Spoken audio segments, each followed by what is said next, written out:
होतं. पण आता कन्फ्युज असं झालंय की माझं 45, 48 का 49 आहे, मला पण काय कळणार, कारण लोक काय म्हणतात 40च्या वर कोण सांगतच नाही मॅडम. 35, 32च सांगतात. म्हणजे इतका बदल आलाय. येस, स्वतःवर काम केल्यानंतर हे रिझल्ट भेटतात. नुसतंच ऐकल्यानंतर भेटत नाही, स्वतःवर काम करावं लागतं, कन्सिस्टन्सी करावं लागतं, विथ नॉलेज करावं लागतं. विदाऊट नॉलेज पण नाही होत. विथ नॉलेज ज्या वेळेला आपण करायला लागतो त्यावेळेला खूप भारी रिझल्ट येतो. अख्ख्या फॅमिलीचा रिझल्ट आहे. एक दिवस वेळ देऊ अख्ख्या फॅमिलीला, कारण अशोक सर बिलकुल बोलत नाहीत, माहेश्वरी लई बोलतात. जसं सुजाता गाठ जास्त बोलत्या, अनिल गाठ कमी बोलतायत, तशी ही जोडी आहे. ओके, चलो क्लॅप करू आपण थँक्यू. डंके फॅमिलीसाठी. ओके, आणि आता आपण जाणार आहोत अजून एक वेलकम करू. आता इकडं माधुरीताई व्हिडिओ ऑफ ऑन माहितीने सुवर्ण सोनवणे ताई, जोरदार क्लॅपिंग करणार आहोत आपण. 86 फॅमिली मध्ये सहर्ष स्वागत आहे. त्यांनी बेटर रिझल्ट काढलाय आणि आता आपण वेलकम करायला लागलोय. म्हणजे काय माहिती का, कॉन्फिडन्स, की आपल्याला स्वतःला वाटत असतं पहिला येऊ दे तर रिझल्ट, मग आपण बोलू, मग आपण सांगू. फटाफट अनम्यूट करून वेलकम करायचंय. आणि मग मी एक एक्सपिरियन्स घेणार आहे, अनुरागताईंचा भारी एक्सपिरियन्स आहे त्यांचा पण. ओके, वेलकम ताई. नमस्कार सर्वांना. वेलकम ताई. वेलकम ताई. Welcome madam. वेलकम ताई. वेलकम सुवर्ण ताई. Yes, thank you. माझं नाव सुवर्ण सोनवणे, मी राहायला मुंबईला असते. मी योग प्रशिक्षक आहे आणि MA योगा फिलॉसॉफी आहे. त्याचबरोबर मी पालीमध्ये सुद्धा पोस्ट ग्रॅज्युएशन केलेलं आहे, MA आणि PGAD. मला एवढं सगळं करत असताना एकदा गुडघ्याला जोरदार मार लागलेला, त्यामुळे गुडघ्याला स्वेलिंग आणि कसला क्रॅक. डॉक्टर सरळ सांगत होता ऑपरेशन करायचं. योगा टीचर होते त्याच्यामुळे माहिती होतं की ऑपरेशन हा उपाय नाही, म्हणून मी ऑपरेशन साठी गेले नाही. योगानेच माझा गुडघा ओके झाला, पण त्यानंतर वेगवेगळे प्रॉब्लेम व्हायला लागले. जसं शोल्डर मध्ये पेन व्हायला लागलं, कंबर दुखायला लागली. रेग्युलरली आसन्स वगैरे व्हायचे, पण जी साधना आपण स्वतःसाठी करतो, स्वतःसाठी काहीतरी करणं, ते माझं 87 मध्ये आल्यापासून. आणि त्याचबरोबर चेक वगैरे रेग्युलर सुरुवात केले, तर माझी कमरेमध्ये फरक पडला. शोल्डर दुखणं बरंच कमी होत आहे. आणि गुडघाचा काही अजिबात प्रश्न नाही. मधून मधून काहीतरी तो दाखवतो की मी अजून आहे इथे. मात्र कंटिन्युअस काय असताना शरीर जड वाटणं आणि वेट वाढणं सुरू होतं. माझं बऱ्यापैकी कमी झालंय. आता शरीर हलकं वाटतंय आणि फ्रेश वाटतंय. आता वय किती आहे? 57. ओके, आणि सगळ्यात मेन महत्वाचं, कुठं योग विद्याधामचेच आहेत का तुम्ही? नाही, सांताक्रूजला योगा इन्स्टिट्यूट म्हणून एक इन्स्टिट्यूट आहे, तिथून मी काय. Yes, okay. का आपण ज्या वेळेला दुसऱ्यांसाठी करायला लागतो त्यावेळेला थोडंफार आपण आपल्याकडे दुर्लक्ष होतं, की आपली साधना कमी होते. होत नाही म्हणत नाही, जेवढी पाहिजे तेवढी, जेवढे नॉलेज आहे आपल्याकडे तेवढी साधना होत नाही, कारण तेवढा आपल्याला स्वतःला वेळ भेटत नाही, किंवा आपण आपल्याला प्रायोरिटी देत नाही असं पण म्हणू शकतो आपण. आणि त्याच्यामुळं फक्त साधना असं नाहीये, साधनेबरोबर आपल्या पेशी लेवलला ज्या गोष्टींची गरज आहे त्याही होतात. अँटीऑक्सिडंट मिळाल्यामुळं पेशी लेवलचा कचरा पण कमी होतो.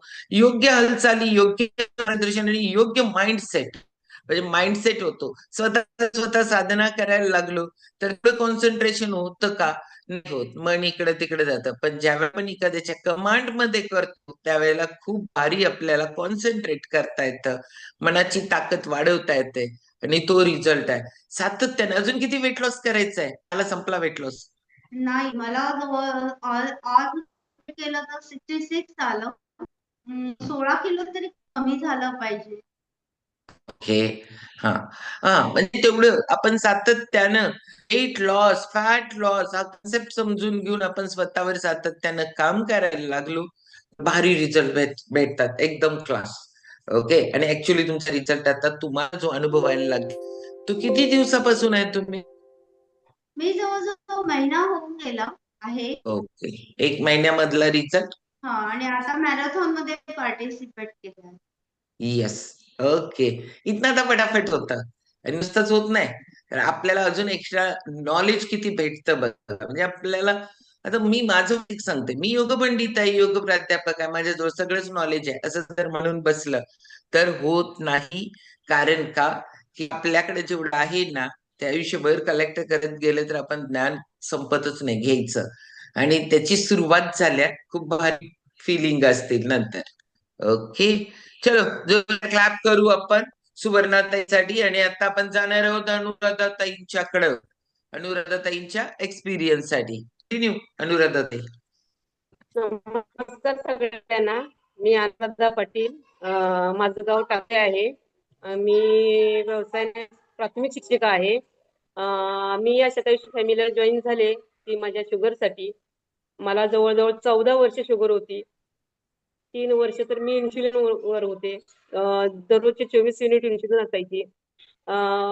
ह्या शतायुषी फॅमिलीला जॉईन होताना 1 वर्ष वेळ केला मी, कारण ॲलोपॅथिक सगळे प्रकार करून होते आणि मला शतायुषी फॅमिलीमध्ये काय मिळणार वेगळं, म्हणून मी जॉईन होत नव्हते. शशिका पाटील मॅडम सारख्या सांगायच्या या बघा, ऐकायची नाही. गेल्या वर्षी 9 नोव्हेंबरच्या इचलकरंजी इव्हेंटला जॉईन झाले. बघितलं सगळ्यांचा रिझल्ट तिथं, आणि शशिकला पाटील मॅडम म्हटलं काय आहे ते मला द्या. घरी आल्या, सांगितलं, सगळं सगळं दिलं, आणि ते एक्सरसाइज जरा तुम्हाला दाखवते म्हणाल्या. आणि फक्त माझ्या उजव्या हाताला त्यांनी हात लावला तर मी अक्षरशः बोंबले, माझ्या डोळ्यात पाणी आलं. कारण मला शोल्डरचा प्रॉब्लेम होता 3 वर्ष अगोदर. खूप दुखायचा, खूप म्हणजे खूप दुखायचा हात. सहन व्हायचं नाही, रात्रीची झोप नव्हती, आणि झोप नसल्यामुळे पित्त वाढायचं, शुगर वाढायची. 350 शुगर ही कंटिन्यू राहिली होती. आणि त्यामुळे स्किनचा प्रॉब्लेम होता. स्किन एकदम रॅश झाली होती. म्हाताऱ्या माणसासारखं दिसत होतं. त्यावेळेला पहिल्यांदा मला मशीनवर उभा केलं, त्यावेळेला माझं वय 50 दाखवलं. होती 45 वर्षाची आणि दाखवून मात्र 50. पण या सातत्याने 1 वर्ष मी या शतायुषी फॅमिलीमध्ये जॉईन आहे. स्वतःवर काम केलं, आणि शशिकला मॅडम जसं सांगतील तसं फॉलो गेले. पहिल्या 3 महिन्यामध्ये माझी इन्शुलिन पूर्णपणे बंद झाली होती. 4थ्या दिवशी माझा हात होता, आणि झोप चांगली लागायला लागत होती. एवढा सगळा रिझल्ट फक्त शिलेमुळे आला. 6 गोळ्या होत्या, आणि आता सध्या मी 2च गोळ्यावर आहे. 4 गोळ्या डॉक्टरांनी बंद केल्या होत्या, आता परवा केल्या. आणि डॉक्टर म्हटले तुमच्या मी इन्शुलिन बंद केले, गोळ्या कमी केल्या, तरी व्यवस्थित छान मेंटेन केलाय, काय बंद केलाय, आणि तुमचा रिझल्ट खूप छान आहे. डॉक्टर काय नाही म्हटलं, मी एका फॅमिलीला म्हटलं, तर डॉक्टर म्हटले असं चालू दे कंटिन्यू, काहीही बदल करा, जसं फॉलो करताय तसं फॉलो करा, काहीही तुमच्या ह्याच्यामध्ये काहीतरी मध्ये काहीही प्रॉब्लेम नाही, एकदम छान रिपोर्ट आहे तुमचा. माझ्या किडनीच्या टेस्ट सुद्धा डॉक्टरांनी केल्यात, एकदम ओके आहेत, बेस्ट आहेत रिझल्ट.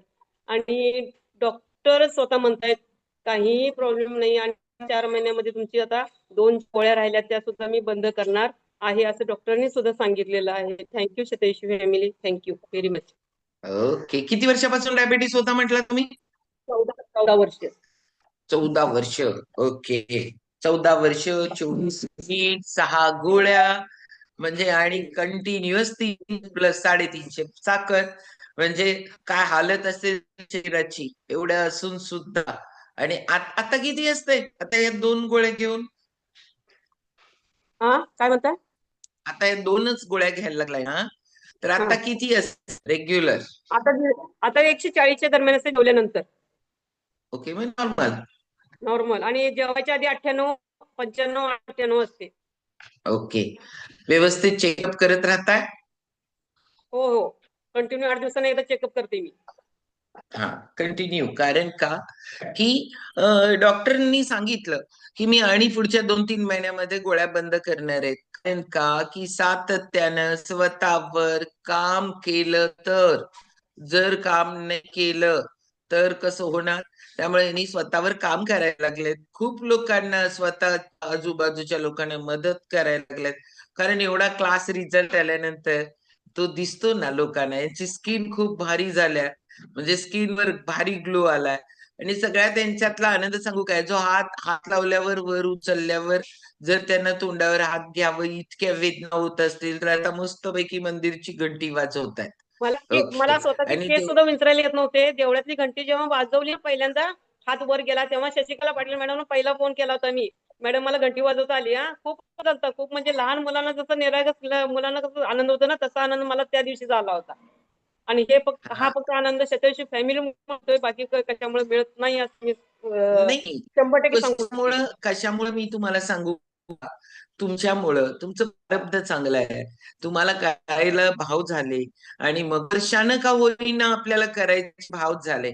स्वतःवर आपण स्वतः केल्यानंतर काहीतरी रिझल्ट येतो आणि त्याच्यासाठी आपल्याला करायला पाहिजे हे लक्षात येत नाही. आपण औषधांसाठी करतो नाही करत असं नाही प्रॉब्लेम आल्यानंतर, पण prevention is better than cure या कन्सेप्टवर आपण काम नाही करत.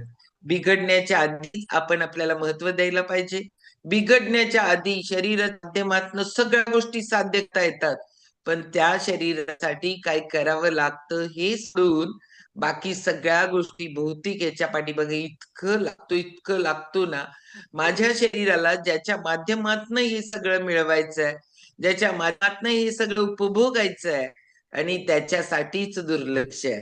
म्हणजे हे मी तुम्हाला सांगू काय असं हे चक्र आहे आपल्या भोवती कळत नाही की आपल्यालाच ते कोड उलगडत नाही. आम लाईफ मध्ये आपलं प्रारब्ध संपलं तरच आपल्याला या गोष्टी कळतायत. त्यामुळे भारी रिझल्ट आहे अनुराधाताईंचा. खूप लोक स्वतःवर काम करून द बेस्ट रिझल्ट क्रिएट करतायत. ओके चलो आजच्या टॉपिककडे जाणार आहोत. वैद्यताई सुमित सर आहेत का, चेक करा. येस, जोरदार क्लॅप करणार आहोत आजच्या आपल्या स्पीकर वैशालीताई वैद्य, योग पंडित आहेत, योगरत्न आहेत, नॅचरोपॅथिस्ट आहेत, आयुर्वेद रत्न आहेत, संस्कृत रत्न आहेत. एवढं क्लास आणि नुसती साधनं नाही हो, साधनं आपल्या जवळ ठेवणारे योग विद्याधामचे कोणच साधक नाहीये. योग विद्याधामचे ऑल साधक नाही, शिक्षक नाहीये. आपल्या जवळ जे मिळालं ते आमच्या गुरुनं आमच्यावर बिंबवलंय की ते लोकांपर्यंत निरपेक्षतेनं द्यायचंय. म्हणजे त्याच्या पाठीवर कुठलीही अपेक्षा न ठेवता अशा पद्धतीनं 40+ वर्ष झाली त्या साधना करतायत. आणि साधनाने आम्हासारखा कितीतरी लोकांना त्यांनी घडवलंय. तर जोरदार क्लॅप करणार आहोत आपण वैशालीताईंसाठी. वैशालीताई व्हिडिओ ऑफ आहे. केलाय ना, केलाय. येस हा येस येस येस ओके. हरिओम, नमस्कार सगळ्यांना. खूप छान वाटलं अनुराधाताई तुमचा आता अनुभव ऐकून.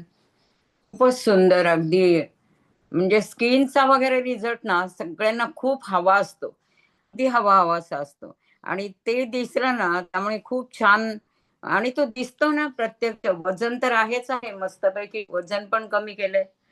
आणि एक आपल्या इथं आपण म्हणजे शतायुषी म्हणतो त्यावेळेला एक सकारात्मक दृष्टिकोन, रिलेशन्स आपली चांगली, निगेटिव्हिटी नाही मनामध्ये.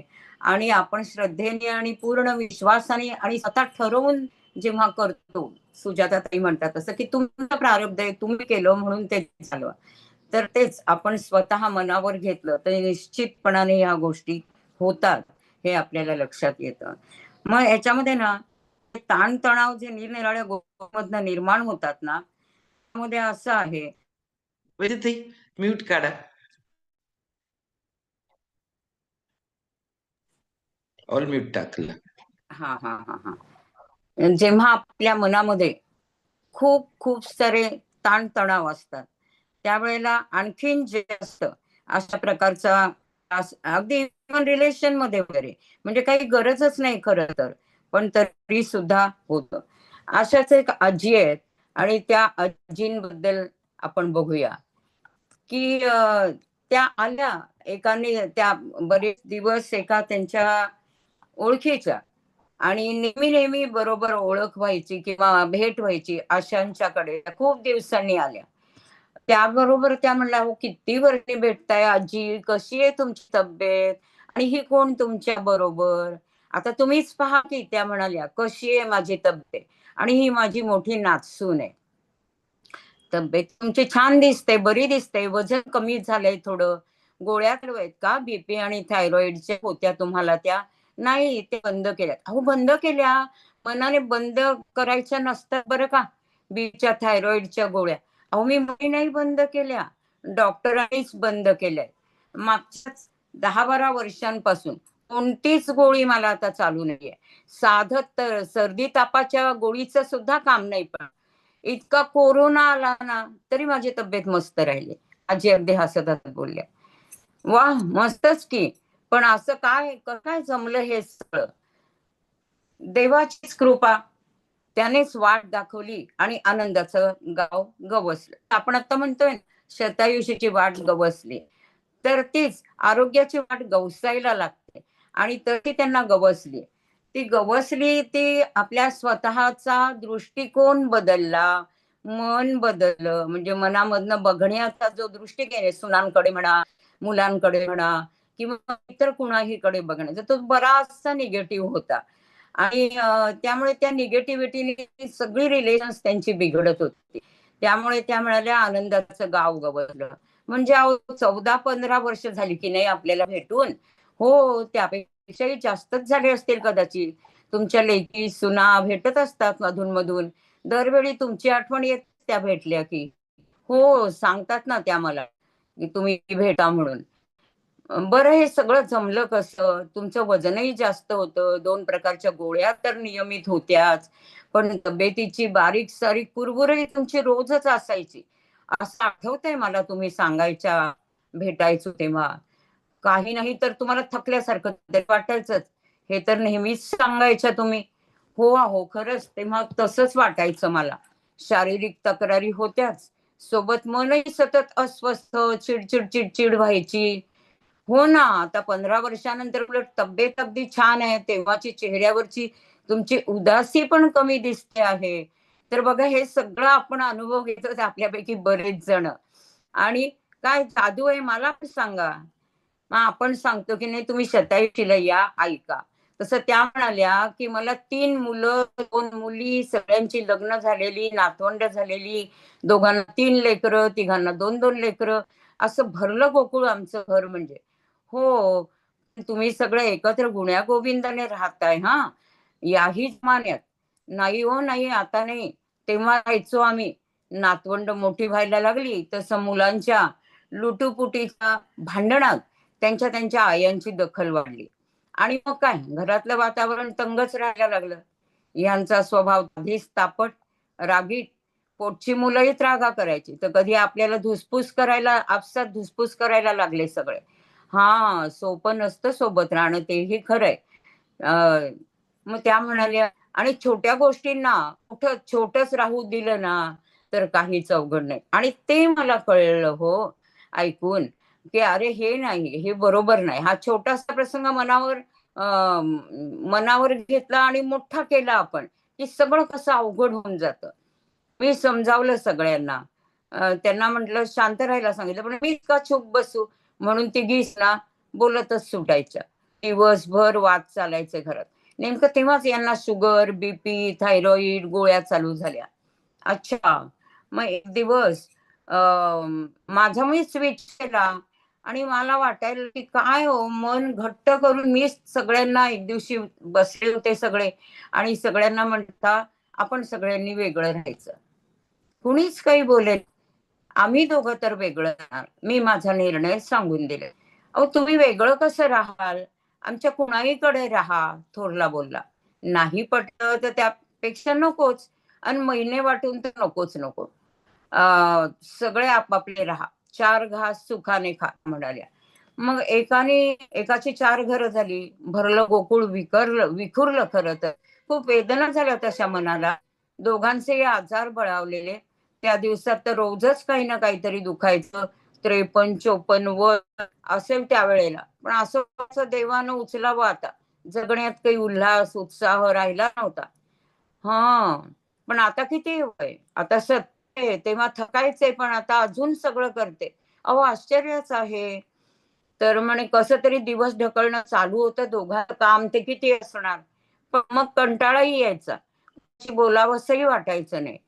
सुना लेक नातवंड घरी यायचे, काळजीने विचारपूस करायचे. वेळीच वेगळं झालो आणि त्यामुळे मनात जास्त आम्ही तसे नव्हतंच जास्त दूर तसे, पण ते आणखीन जवळ यायला लागले. 4-5 वर्षानंतर तर मोठ्या नातवाला शहरात क्लास लावले, हॉस्टेलवर राहा, पण बाहेरचं जेवण सारखा आजारी पडायला लागला. रूम घ्यायची म्हटली तरी खायला मिळणार. मला विचारलं, म्हटलं 1 महिना येऊन राहते शहरामध्ये, मला सुधरेल की नाही काय माहित, पण जमलं. 2 वर्ष राहिले त्याच्यासोबत. आता ही नातसून आली. अरे वा. मग एका मागे एक सगळ्याच मुलांच्या सोबत मग राहिले मी. तेव्हा ती गेले, ती अजूनही तिकडे असते. लहानीचे 2 लेकरं राहिलेत शिकायचे, ते झालं की मग झालं माझं कर्तव्य पूर्ण. मग परत इथे येईन. पहिल्यांदा हिच्या नवऱ्यासोबत मोठ्या नातवांसोबत राहिले, कामही होतं आणि विरंगुळाही होता. सुना आल्यापासून मला काही तसं कामच राहिलं नव्हतं एकत्र घरात, पण आता जबाबदारी घेतली ती चांगली पार पाडायची असं मनाला बजावलं. आणि सुनही करते, मग तिला पण सारखं जाणून घ्यायला सुरुवात केली. ह्या माझ्या भावना बदलल्या. या भावनेने मनाने परत उभारी घेतली आणि नंतर एका मागून एक असे 10 नातवंडांच्या सोबत मी शहरात राहिले. कधी 1, कधी 2 सोबत असायचे. 12वी झाली की लेकरं दुसरीकडे शिकायला गेली, 2 इंजिनियर झाली, 3 डॉक्टर झाले, बाकीच्यांचं पुढचं शिकणं चाललंय. खरं तर या पोरांमुळेच आम्हाला आमच्या त्याला काही अर्थ आहे असं वाटतंय. महत्व आहे, हेतू आहे आणि गावी म्हणजे ह्या सगळ्याची आम्हाला झोप झाली आणि मरगळलेल्या मनाला नवीन उभारी आली, तरारी मिळाली. ही पोरं न चुकता रोज फोनवर बोलतात, काळजी करतात. एकीकडे असले की दुसऱ्या जिथून राहून आले ती मुलं सगळीच मंड काळजी करत असतात, विचारत असतात. आजी आजोमुळेच आम्ही शिकलो असं सगळ्यांना अभिमानाने सांगत पण असतात. अजून काय हवं आता आपल्याला. त्यांच्यात गुंतल्यामुळे आमच्या दोघांच्याही तब्येती अजून ठणठणीत राहिल्यात. अच्छा, म्हणजे नातवंडांना शिकवणं हीच तुमची इकिगाई आहे तर. म्हणजे मला नाही समजलं, पण तोच हा जगण्याचा उद्देश मात्र आहे आणि आनंद सुद्धा आहे.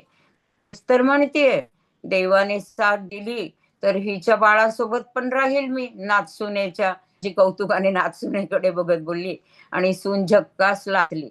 खरंच जगण्या हेतू स्पष्ट असायला पाहिजे, म्हणजे मग तणाव मनावरची मरगळ एका क्षणात गायब होऊ शकते. आणि बघा रिलेशन्स बिघडत असतात, सतत काही ना काहीतरी रागवायचं, काही ना काहीतरी म्हणायचं सुनांना की हे असं नाही केलं, ते तसं नाही केलं, आईने दिली की नाही शिकवण, असं मी बोलायची.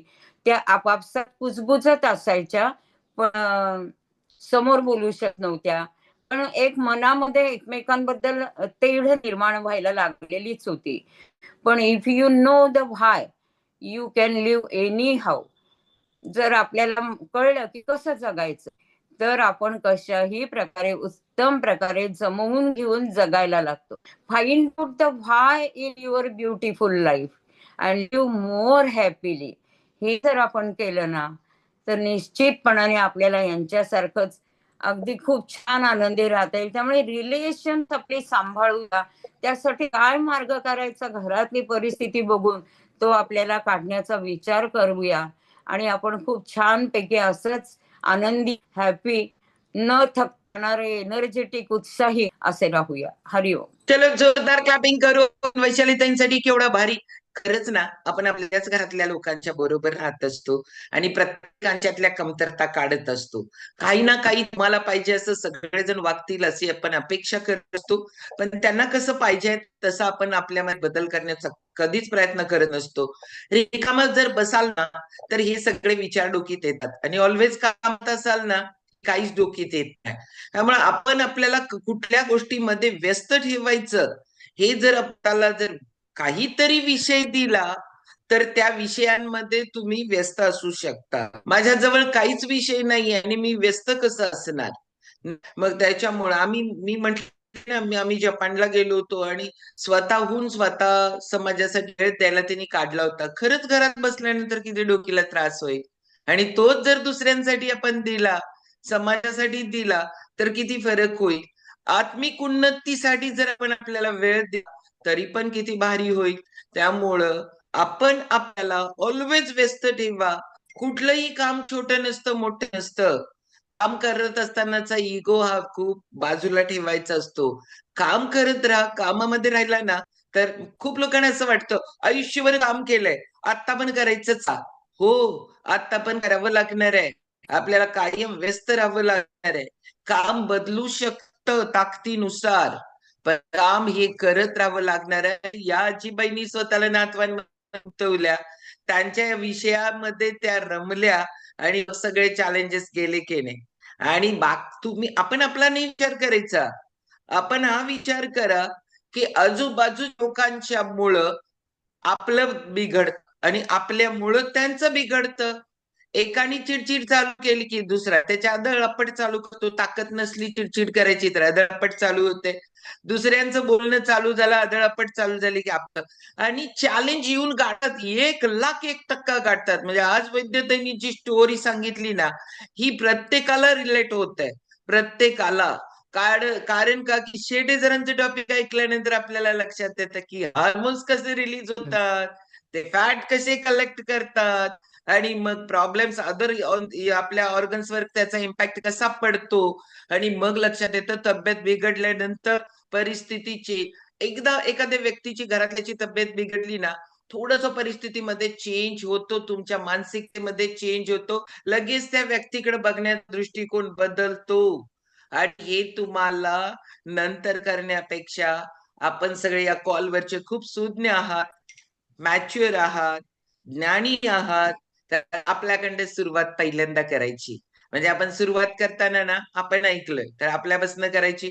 ऑलवेज कामात व्यस्त व्हा. किती सासवा असाल, बसून काही होत नाही.